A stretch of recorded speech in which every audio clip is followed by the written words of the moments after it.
La niña de la nube, por Paco Abril.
Bueno, muchísimas gracias por estos aplausos.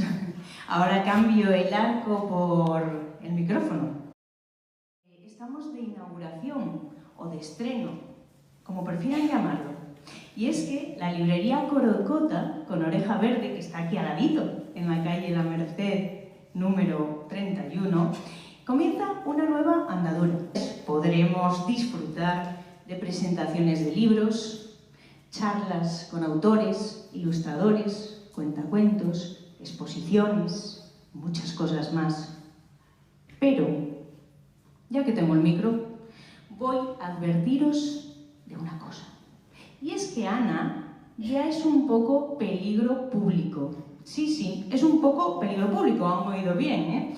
Porque es que vende páginas escritas, que no es otra cosa que pensamiento concentrado. Y es que no solo se conforma con vender esas páginas escritas y amenazantes libros, sino que también vende cartulinas, libretas y utensilios para escribirlos. Bueno, pues Paco es autor de varios cuentos, entre ellos el que vamos a escuchar más tarde, también los cuentos que forman parte de Reflexiones de Bebés Anónimos, además de ser articulista, conferenciante, es cuentacuentos, artista plástico. Pueden encontrar varias de sus obras en la librería. Y en la actualidad es director de la revista Lazarillo, que edita la Asociación Española de Amigos del Libro Infantil y Juvenil. Bueno, muchísimas gracias. Hemos hecho una comprobación. La comprobación es que el flautista de Amelín no era un flautista, no tocaba una flauta, tocaba un violín. Que el flautista de Amelín no era un hombre, era una mujer, y se llamaba Lorena. Y ahora vamos a contestar a la pregunta. Muchísimas gracias, Lorena. Gracias a ti. Y quiero presentar a Lorena. Lorena es una persona, ya se ha visto, a la cual la define la música. Es intérprete de violín, ha compuesto e interpretado la música del audiovisual de este cuento y cuánto te lo agradecemos. Es también una apasionada de la educación, siempre metida en la vida académica. No solo imparte clases, sino que en todo momento está inventando la mejor manera de llegar a sus alumnos. Por si esto fuera poco, conduce un programa de radio para la cadena SER en Avilés que se llama El Recreo. Muy significativo el título. Dicen que los años arrugan la piel, pero la falta de entusiasmo arruga el alma. Ella no creo que nunca tenga el alma arrugada. Gracias, Paco. Creo que es una hipérbole de presentación, pero te lo agradezco igualmente. Bueno, volvemos a la pregunta, ¿no? Nos interesaba mucho saber eso, ¿por qué dices que la infancia es invisible? Bueno, esto es una manera figurada o metafórica de mostrar la realidad de la infancia. A lo largo de la historia ha habido siempre grupos humanos que no existían para los demás.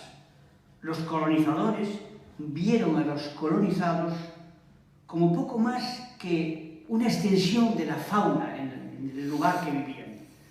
Y jamás los vieron como tales seres humanos.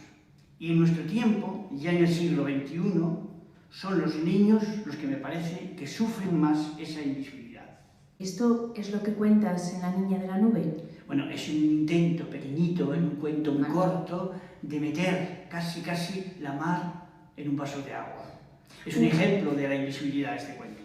Un gran ejemplo, además. ¿Hubo algún motivo en concreto que te impulsara a escribir este cuento? Bueno, pues aparte de motivos personales, porque yo también viví en muchas ocasiones esa invisibilidad, pues hubo algo que disparó el cuento. Y fue una amiga que me dijo una vez que ella siempre había sido una niña invisible. Ella tenía un hermano y a la hora de comer, los padres se dirigían siempre a su hermano. Nunca hablaban con ella, ni siquiera la miraban. Era esa niña invisible la que disparó, digamos, mi creación de ese cuento. ¿Y qué significa para ti ver a los niños y a las niñas? Bueno, verlos significa, y esto es algo que hay que subrayarlo constantemente, verlos es aceptarlos en su dimensión real, en toda su dimensión completa, con sus necesidades, sus sentimientos, sus pensamientos, sus deseos, y no ver solo esa reducción en la que los hemos convertido, porque hemos convertido a los niños solo en una especie diferente que yo llamo, o que todo el mundo llama, escolares. Ahora, durante la pandemia, cuando los niños tuvieron que estar en sus casas, muchas madres y muchos padres se dieron cuenta que aquellos niños tenían otras características, que no solo eran escolares, que tenían otras necesidades, que querían otras cosas.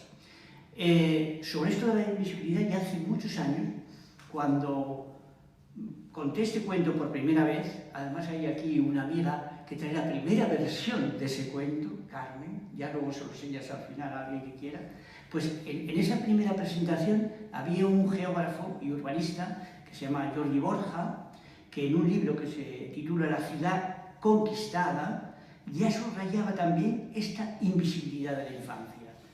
Decía, los niños han sido históricamente invisibles para el diseño de la vida urbana. Bajo la concepción de las ciudades para el automóvil, los niños son cada vez más excluidos.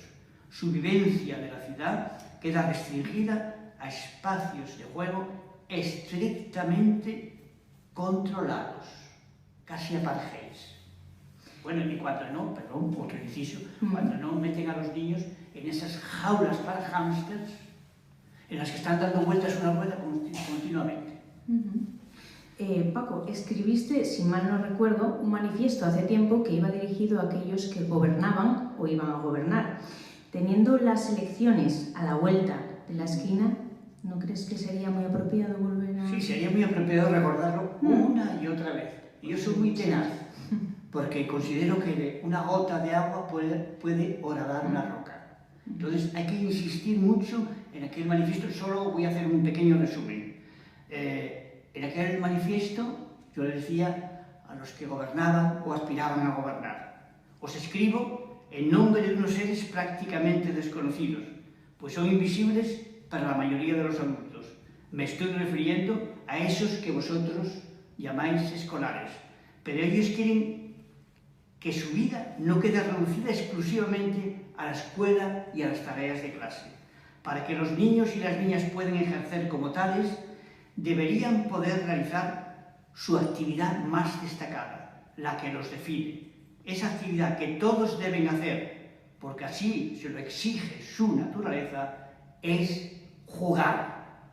Jugar es la actividad fundamental de la infancia. Propiciar que los niños y las niñas jueguen es favorecer su buen estado de salud. El juego es el mejor psicólogo.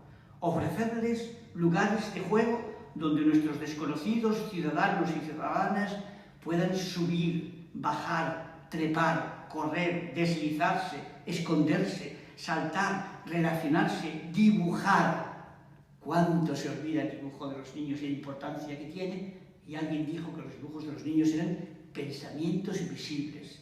Que puedan también leer, escuchar cuentos, habilitar espacios donde puedan desarrollarse como niños de verdad, protegidos de la lluvia, el viento, el frío, los móviles, las redes sociales que no socializan y otras inclemencias del tiempo. Atended a vuestros ciudadanos y ciudadanas más pequeños. Tienen derecho a vivir plenamente su infancia. Pues sí. Un breve inciso que hago, y es que cuando tuve a mi pequeño, que ahora tiene 5 años, me sentí muy afortunada, lógicamente, por tener a mi pequeño, pero también dije, qué bien, puedo ser otra vez una niña y puedo mancharme de arena en la playa, me puedo sentar otra vez en la arena, ¿no? Esas cosas que dejamos de hacer y que tan felices nos hacen, y esos castillos y pozos. Pero bueno, pasando de la invisibilidad a los cuentos, ¿por qué insistes tanto que hay que contarle cuentos a los niños y a las niñas? Hace unos cuantos años preparé una campaña con fotografías de niñas y niños que estuvo además en todos los escaparates de las tiendas de Gijón, en los centros de salud, para concienciar a los adultos de la importancia que tiene contar cuentos a los más pequeños. Cada fotografía, las fotografías fueron también una odisea hacerlas, porque fotografié a 40 o 50 niños y niñas, luego aparecieron solo 30, y el primer día llegué a casa desolado, porque los niños permanecían rígidos y no inexpresivos. Pero al día esa desolación me duró 5 minutos.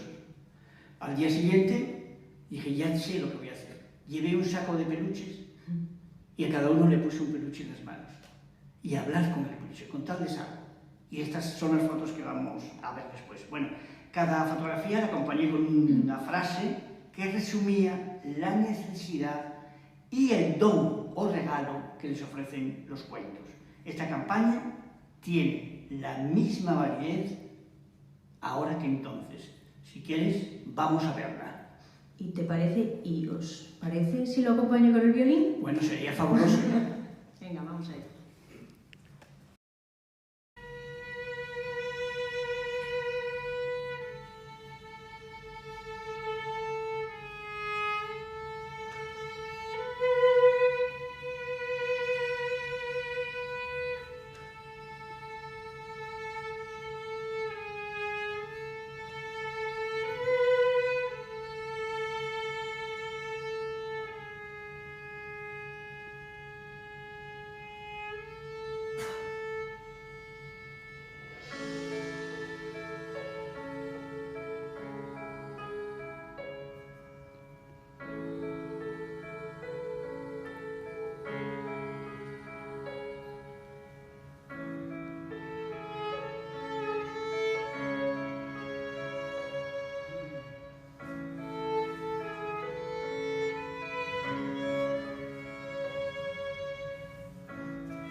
Pero Paco, ¿no cuentan la mayoría de los padres ya cuentos? Pues ojalá fuera cierto. Yo hice una encuesta también en 2 ocasiones con un curso de alumnos y alumnas sobre cuándo les contaban cuentos a los niños. Los padres varones suelen ser los que menos cuentan. Suelen ser las madres, las abuelas también, y tías algunas veces las que cuentan cuentos, pero no demasiado. Les dan otros artilugios, les dan vídeos, les ponen grabaciones, y eso nunca sustituye la relación de la persona que quiere a ese niño. ¿Por qué crees que necesitan cuentos los niños? Pues los niños necesitan cuentos para conocerse a sí mismos, a los demás y al mundo que los rodea. Y esto resumiéndolo mucho, porque no tengo todo ese libro de contar los cuentos, de los dones de los cuentos, es para explicar por qué necesitan cuentos. Pero hay muchas personas que opinan o piensan que los cuentos son mentiras. ¿Qué les dirías? Pues a las personas que opinan que los cuentos son mentiras, que los cuentos, a pesar de estar construidos con los materiales de las mentiras, es decir, con los materiales de la imaginación, nos llevan a la verdad de nosotros mismos y a la verdad de la realidad a través del laberinto de la imaginación.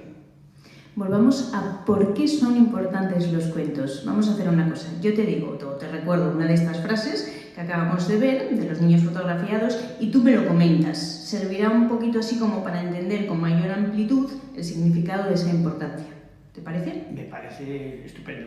Venga, pues le has puesto a una niña sonriente la siguiente frase. Sé que me quieren porque me cuentan cuentos. Utilizando los cuentos casi como un test para medir el afecto de los padres. ¿Es así? Bueno, no exactamente como un test, pero contarles cuentos a los pequeños es prestarles lo que he llamado atención atenta. Puede haber una atención desatenta de esos padres, de esas madres, de esos adultos que les dicen a los niños, ¿a que esto te va a gustar mucho? Sin dejar opinar al niño o a la niña.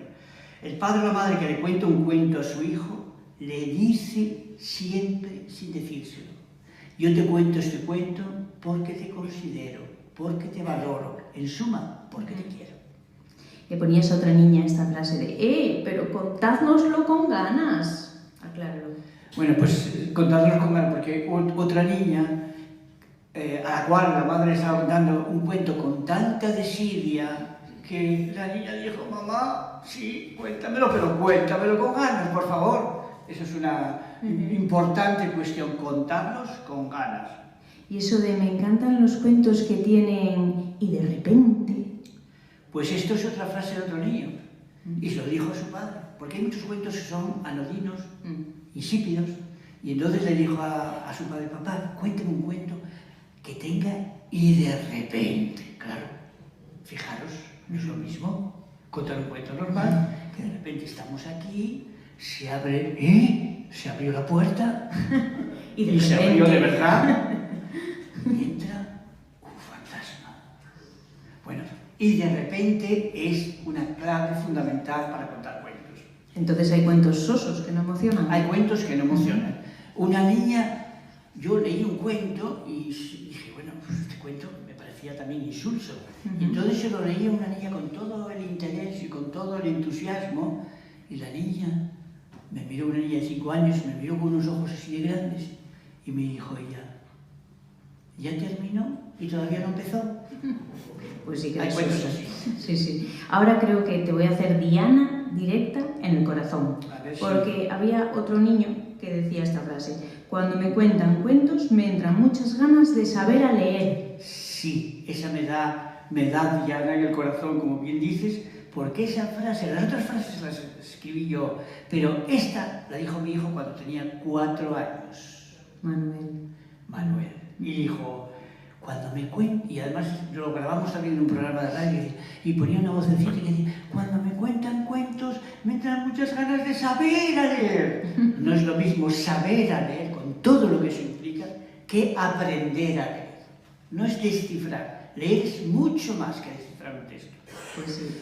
Tenemos otra frase que dice: siempre que me cuentan cuentos voy al país donde aprendo cosas sin que nadie me dé órdenes. ¿Qué se aprende en los cuentos? Bueno, aprenden un montón de cuestiones. Los cuentos son vida en acción, son una representación de la vida. Los cuentos, aunque los protagonistas sean animales o extraterrestres, tratan de problemas humanos siempre. Tratan de toda la complejidad que significa vivir con uno mismo y con los demás. Les sirven para empezar a entender esa complejidad. Lo más interesante es que ese aprendizaje lo hacen sin la presión de los adultos, sin sus exigencias y sin sus amonestaciones o sus recriminaciones. Como dice otra niña también en uno de los carteles, los personajes de los cuentos, en vez de sermones, nos dan emociones. Pues sí, y eso además, esos sermones tirando a mi terreno, a la educación, creo que la experiencia me ha dado como profesora que también los alumnos aprenden más, puede ser, cuando les gusta el profesor.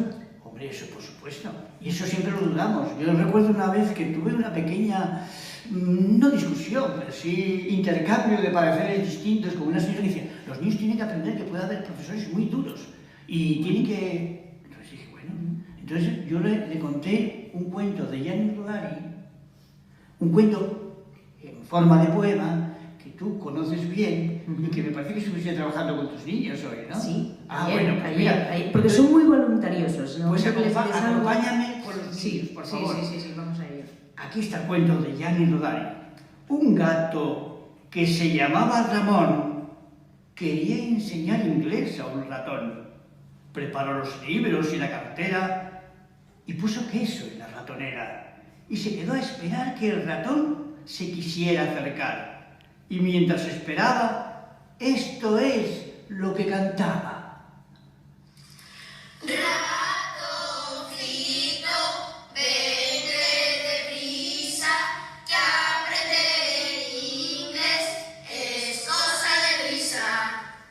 Ratoncito, decía el gato, vente deprisa, que aprender inglés es cosa de risa. Pero el ratón se asustó y el gato Ramón contestó: no puedo ir, lo siento señor, me gusta el inglés, pero no el profesor. Me gusta el inglés, pero no el profesor.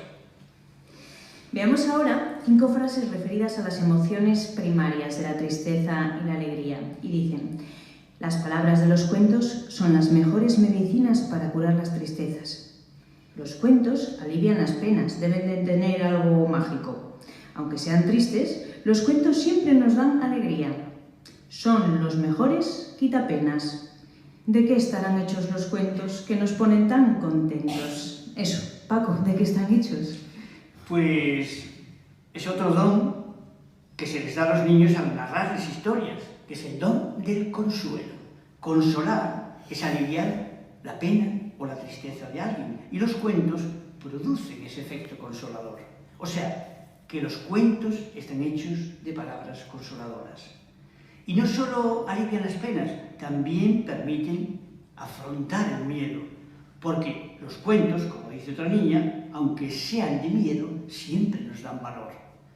Sigmund Freud, que era un grandísimo escritor, luego ya como psicólogo ya discutiremos mucho sobre ello, pero cuenta esta historia. Estaba una tía con su sobrino en una habitación oscura y el niño tenía miedo y dijo: tía, háblame, tengo miedo porque está muy oscuro. Y la tía, que era muy germana, muy fría, le dijo: ¿qué ganas con eso? De todos modos, no puedes verme. A lo cual el niño respondió: no importa, hay más luz cuando alguien habla. Esto lo contaba ayer en la radio, que es un medio de palabras, y la entrevistadora me dijo: esto es la radio, hay más luz cuando alguien habla. Pues sí, esa presencia mágica, ¿no? Y eso de que los cuentos me dan las palabras para explicar lo que necesito contar. un regalo más que proporcionan los cuentos. Es precisamente ese, el de la palabra. Un ambiente en el que se hable, se dialogue, se juegue con el lenguaje como hacemos con las adivinanzas. Es fundamental para adquirir el habla, que es el más importante y exclusivo logro de los seres humanos. Relatarles cuentos a los niños les proporciona un enriquecido y enorme bagaje lingüístico. Fíjate, otra cuestión.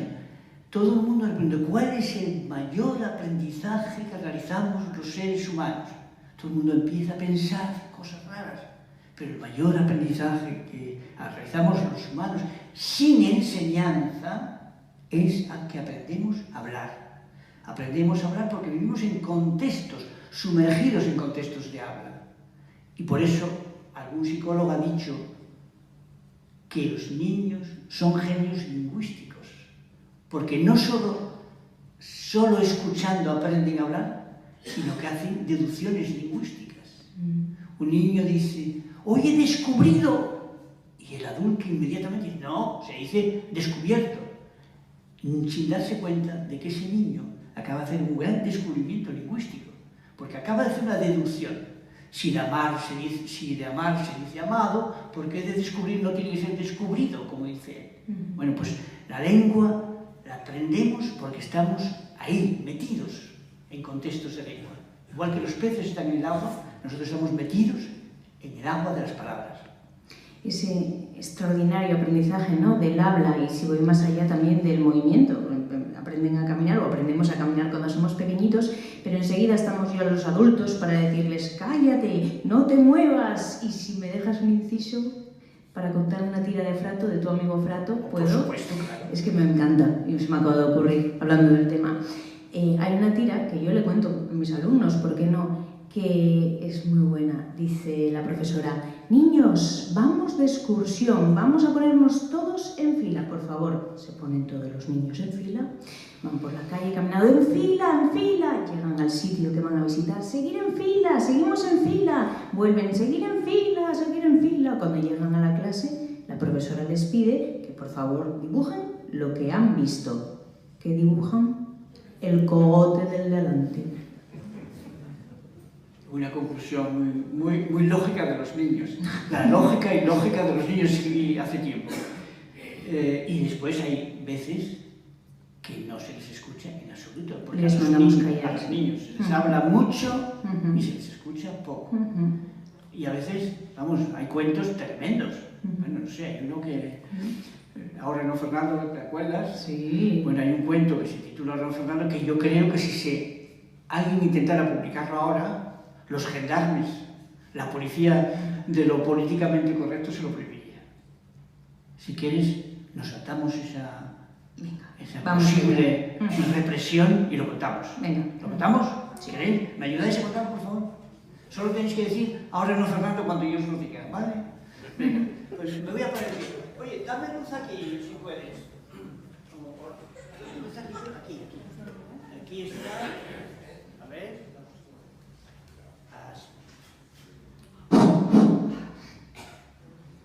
Un niño que se llamaba Fernando estaba en el jardín y vio un monstruo enorme que no quería comer. Y entonces entró en su casa y dijo a su madre, que estaba atareada en muchas faenas de la casa, mamá, hay un monstruo en el jardín y me quiere comer. Y la madre dijo, ahora no, Fernando. Así que se dirigió a su padre y le dijo, papá, que estaba su padre haciendo alguna tarea allí, y papá, hay un monstruo en el jardín y me quiere comer. Y el padre dijo, ahora no, Fernando. Ahora no, Fernando. Entonces Fernando volvió a insistir con su madre, y no era todas y todos, por favor. Volvió a insistir con su madre y dijo, mamá, hay un monstruo en el jardín y me quiere comer. Y todos dijeron, ahora no, Fernando. Eso. Y volvió a su padre y dijo, papá, que hay un monstruo en el jardín y me quiere comer. Y todos dijeron, ahora no, Fernando. Así que Fernando salió al jardín y allí estaba el monstruo. Y el monstruo se lo comió con zapatos y todo. no quedó nada de Fernando. Pero el monstruo entró en la casa, se acercó a la madre y detrás de la madre, que estaba también seguía atareada, hizo ¡oh! Y la madre dijo, ahora no, Fernando. Después se puso delante del padre, que estaba muy atareado, viendo un programa de televisión, creo que estaba viendo fútbol, y entonces se puso delante de su padre y dijo ¡oh! Y todos dijeron, ahora no, Fernando. Hasta que oyó a la madre, el monstruo oyó a la madre decir, Fernando, vete. ¿Ves? Claro, eso es lo que pasa a veces. Fernando dijo, Fernando, tienes la cena encima de la mesita, delante del televisor, ponte a cenar. Y entonces el monstruo se acercó a la mesita donde estaba la cena, se la comió con plato y todo. Y luego oyó a su madre que decía, Fernando, vete a dormir. Y entonces Fernando, no, antes de ir a dormir, lávate los dientes. Y entonces el monstruo subió, se lavó los dientes, luego fue a su habitación. Fernando, métete en la cama. El monstruo se metió en la cama, se tapó hasta aquí, vio a la madre que llegaba a apagarle la luz y dijo el monstruo, pero si soy un monstruo. Y la madre dijo, Ahora no, Fernando. fin. Cada uno que saque sus propias conclusiones. A otro niño, Paco, le has puesto, siempre que me cuentan cuentos me salen alas y vuelo a otros mundos, dadnos alas. Ese deseo de, digamos, escaparse es otro don. Por supuesto, los cuentos, por una parte, nos acercan a la realidad, pero por otra, nos alejan de ella. A este alejarse le he denominado don de la fuga, en honor a la poeta Emily Dickinson, que en un poema memorable escribió: siempre que escucho la palabra fuga, se me acelera el pulso, crezco en expectación, en vocación de vuelo. Permite oír a los oyentes o a los lectores de ese mundo agobiante de órdenes, avisos, amonestaciones y también de ese paisaje a veces monótono, insípido, aburrido y gris de la realidad cotidiana. Todavía no nos hemos dado cuenta de lo aburridos que pueden estar los niños muchas veces. Y hay todavía teorías por ahí que dicen que los niños tienen que aburrirse mucho. Bueno, eso habría que discutirlo. Hay un psicólogo, Jerome Brunner, que murió hace muy poco, a los 90 y tantos años, que decía que en la escuela no debería estar permitido el aburrimiento. Pero bueno, ya digo que esto sería una cuestión posterior. Por eso un niño dice: vivo maravillosos momentos cuando me cuentan cuentos. Y otra niña: los cuentos nos hacen vivir experiencias extraordinarias. Y otra más: quiero viajar, lo que decías antes, en las ligeras alas de los cuentos. Los cuentos nos permiten salir, marchar, huir, pero siempre volvemos mucho más reconstruidos de lo que salimos. Es curioso porque me vuelvo a identificar con la poeta cuando dice que cada vez que escucha la palabra fuga se le acelera el corazón. A mí me pasa lo mismo, pero yo pienso en Johann Sebastian Bach, ¿eh? Y también se me acelera el corazón. Por esa imitación e identificación de voces, y enlazo con la siguiente frase que dice: me veo en ellos como si me mirara en un espejo. Este es otro don importantísimo que considero, ya digo que esto es discutible, yo he buscado estos 14 dones, es el de la identificación.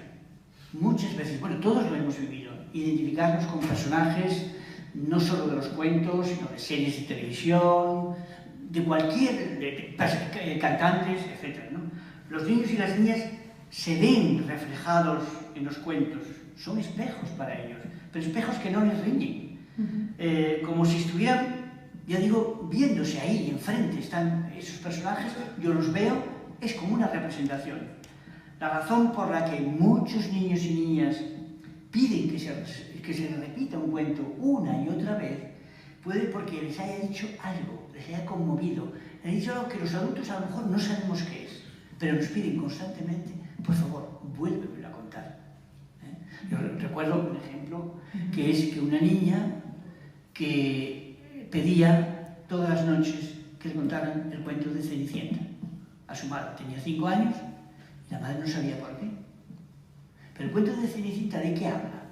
Habla de la marginalidad. Habla de cómo a alguien se le margina, se le pone entre cenizas, se le aparta. ¿Y por qué esa niña quería ese cuento de Cenicienta? Porque acababa de tener un hermanito. Y se sintió la princesa destronada. Se la apartaba. Ya la que vivía entre cenizas. Era una situación de celos exagerados, como son todos los celos, y esa niña se sentía así. Por eso un día, cuando su madre, ella era una niña que siempre estaba deseando ayudar, y un día la madre dijo, oye, por favor, ¿me puedes traer el azucarero? Dijo ella toda enfadada, me tratas como Cenicienta. Ese don de la identificación que había visto en un cuento. Diciendo, es una frase que dicen mis alumnos, me dicen que soy una mayor un poco niña, porque me gusta jugar y porque les entiendo. Y me pasa un poco lo mismo, Paco, a mí también me gusta disfrutar de los cuentos y de las buenas historias, de las novelas, y es que, ¿por qué no? Porque es que te dan esas experiencias o caminos que al final algún día es posible que vivirás o jamás lo hagas, entonces te dan esa oportunidad, ¿verdad? Y como decía el psicólogo Daniel Oppenheimer, como todo lo aprendemos en base a las experiencias, al final somos un poco todos psicólogos aficionados, ¿no? Siguiendo con esto, ¿cómo vamos a dormir sin un cuento?, dice una niña pensativa. ¿Acaso se pueden utilizar como somníferos? Como somníferos no, pero sí como salvoconductos. Es una palabra que me gusta mucho, eso de salvoconducto. Un salvoconducto es un documento que permite a quien lo posee transitar o permanecer en un lugar sin riesgo. Por eso otra niña afirma, lo mejor para viajar al país de los sueños es un cuento. Viaja con ese salvoconducto. Pregunta otro niño, ¿a que hasta lo imposible es posible en los cuentos? ¿Qué le dirías? Por supuesto que sí, es evidente. En los cuentos se puede convertir en realidad lo más imposible. Una niña como Pippi Calzarragas puede subir un caballo por encima de su cabeza. Los animales y los objetos pueden hablar. Los seres humanos pueden volar y los monstruos pasearse a sus anchas como en el cuento de Fernando. Todo es posible en los cuentos.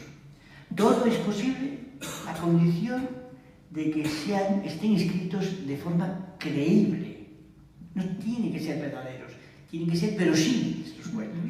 Pero me parece a mí, no sé, que atribuyes demasiadas virtudes a los cuentos. Hasta supones que mejoran el comportamiento. Pues una niña dice, cuando me cuentan cuentos deseo ser mejor de lo que ya soy. ¿No parece un tanto exagerado que alguien pueda mejorar con un cuento, Paco? Sí, yo reconozco que puede parecer exagerado, pero los personajes de los cuentos con los que suelen identificarse los niños y las niñas viven inmersos en todo tipo de vicisitudes.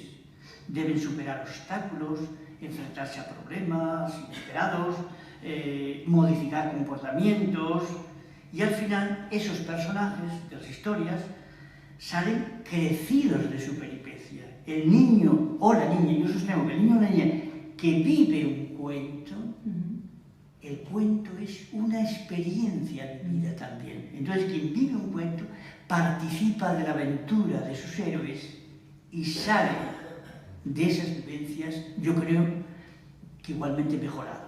Reforzado, sí. Reforzado. Ya digo que es verdad lo que dices, que puede parecer una exageración, pero contemos cuentos a los niños y veremos a ver qué ocurre.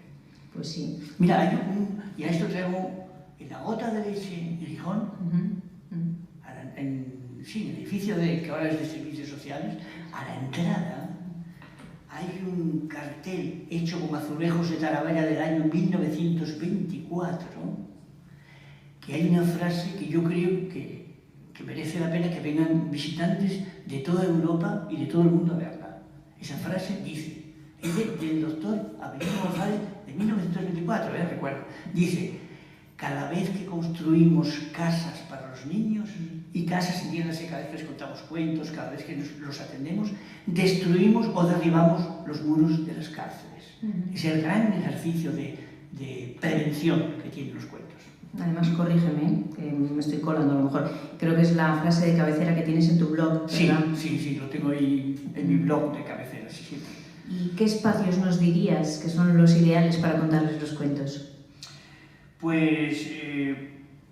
En educación, por ejemplo, extrapolar espacios lo veo muy útil, porque ¿por qué tenemos que tenerlo siempre en el aula? Hay otros espacios, ¿no?, donde podemos seguir enseñándoles, además que se motivan. Mira, la respuesta la da también una niña en los carteles. Dice, cualquier lugar es bueno para escuchar un cuento.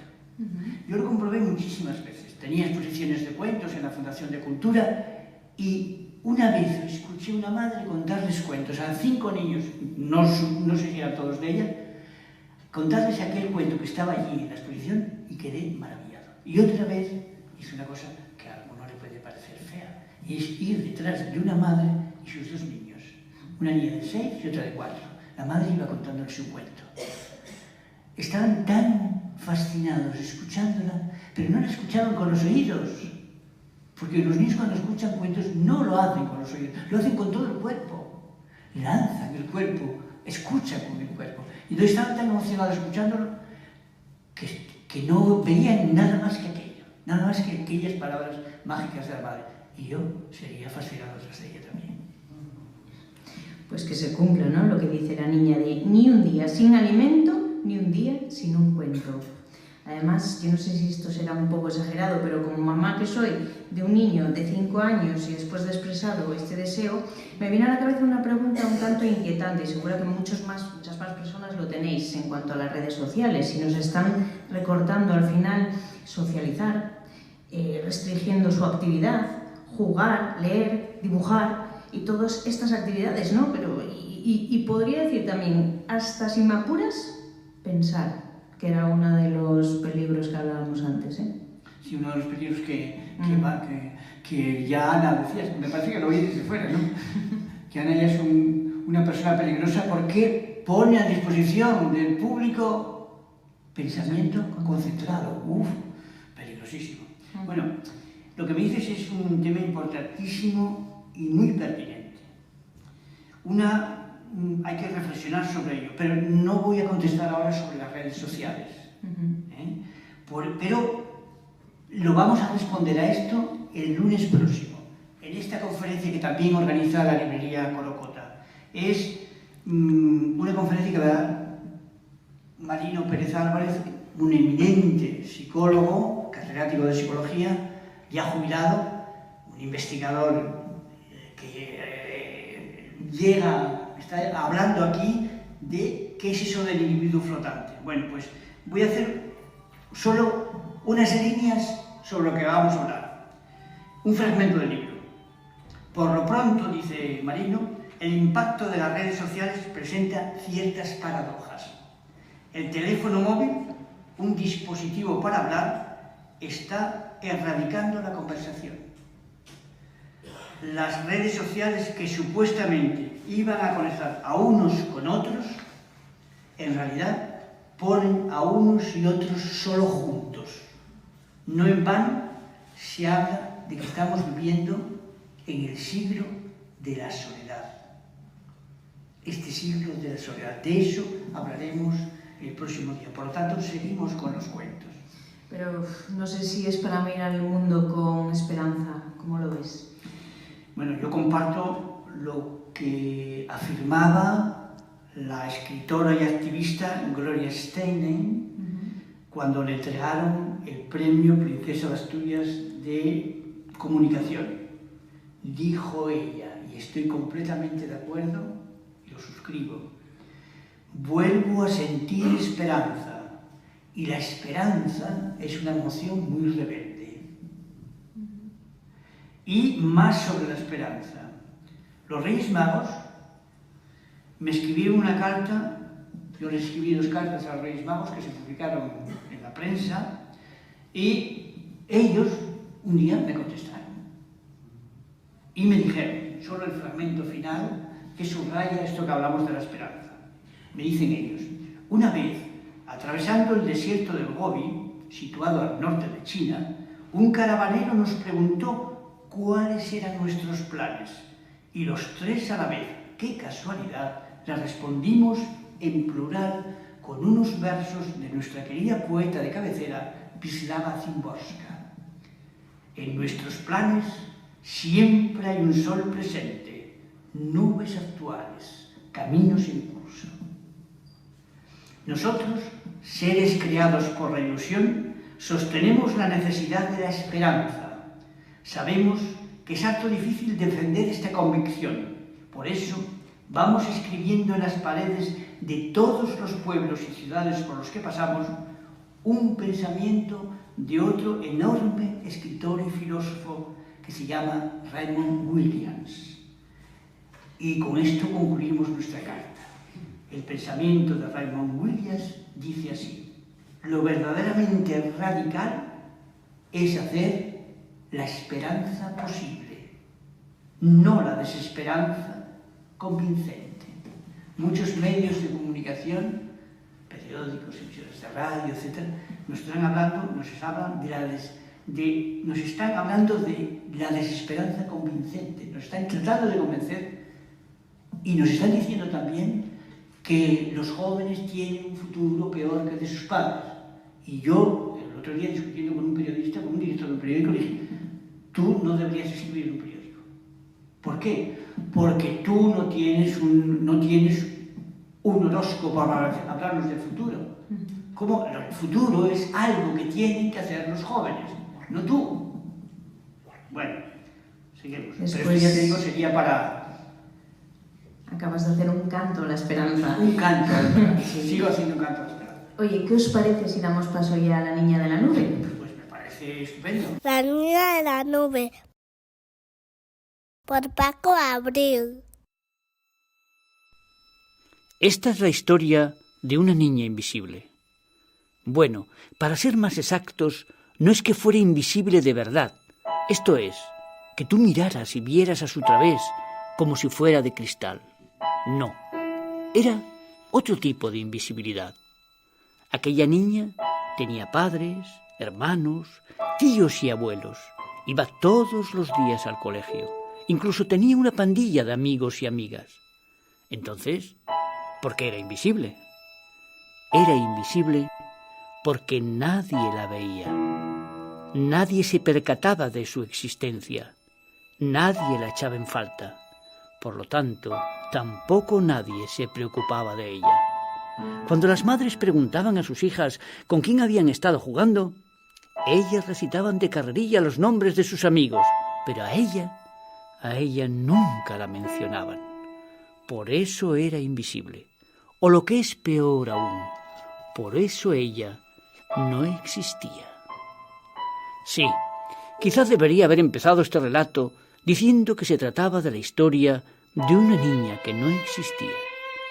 Pero claro, hubiera tenido serios problemas para ser creído, porque, vamos a ver, ¿cómo puede tener historia alguien que no existe? Conocí a esta niña por casualidad. Aunque estaba en un parque con otros niños, me pareció que se encontraba muy sola. La observé detenidamente. Al pasar delante de mí, le cayó un juguete de la mano. Me apresuré a recogerlo. La llamé: ¡Niña! Pero no se volvió. Creyendo que no oía bien, le toqué en el hombro. Se sobresaltó. No te asustes, le dije. Se te ha caído esto. Ella no lo miró. Solo me miraba a mí con tal perplejidad que llegué a pensar que algo raro debía tener yo aquel día en la cara. De pronto, con un hilo de voz, me hizo una pregunta que me dejó totalmente desconcertado. ¿Tú me ves? Sus ojos eran un puro asombro. Claro, contesté. ¿Cómo no te iba a ver? Destacas entre todos tus compañeros de juego. Porque nadie me ve, afirmó con una tristeza mucho mayor que la de sus años.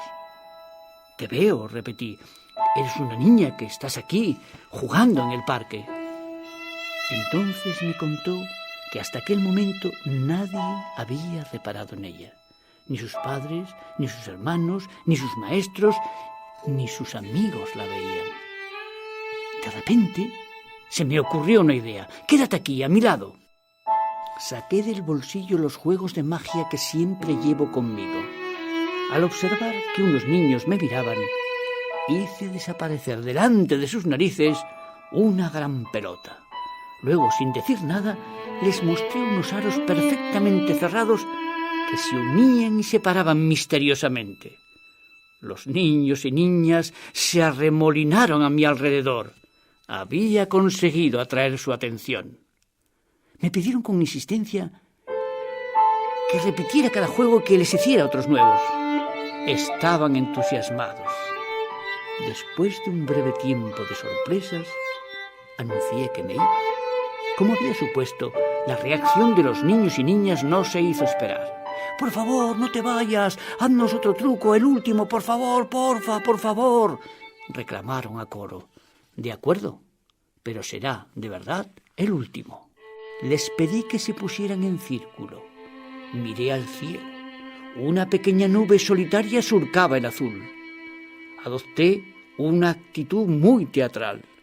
«¿Veis aquella nube?», pregunté. «Sí, la vemos», contestaron a la vez.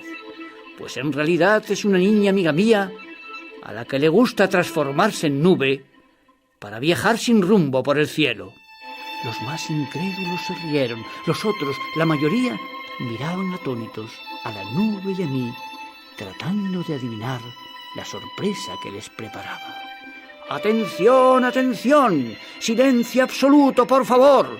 Voy a concentrarme y hacer que sin que deje de ser nube, esa niña aparezca en carne y hueso, como cualquiera de vosotros».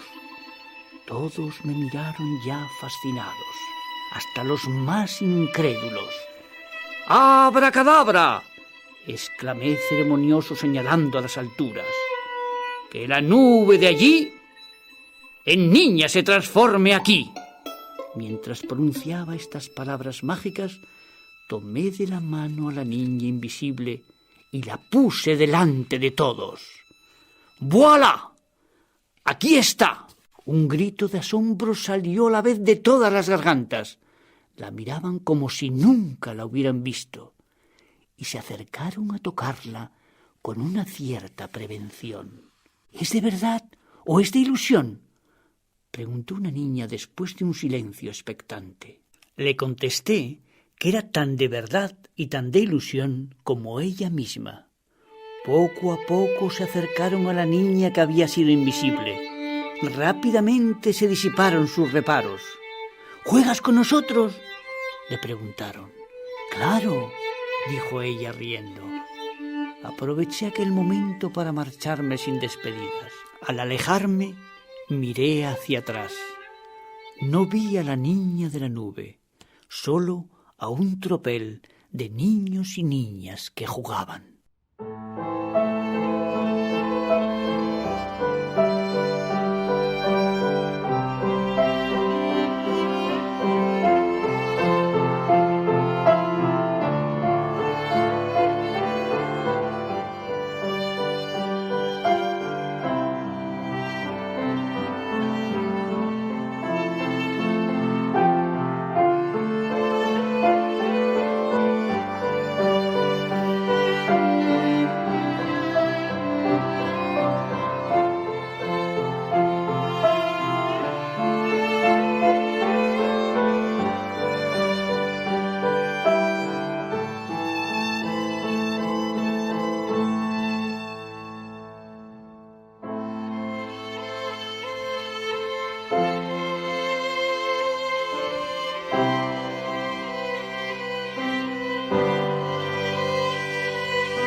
Hablo, no sé, personalmente, ¿eh?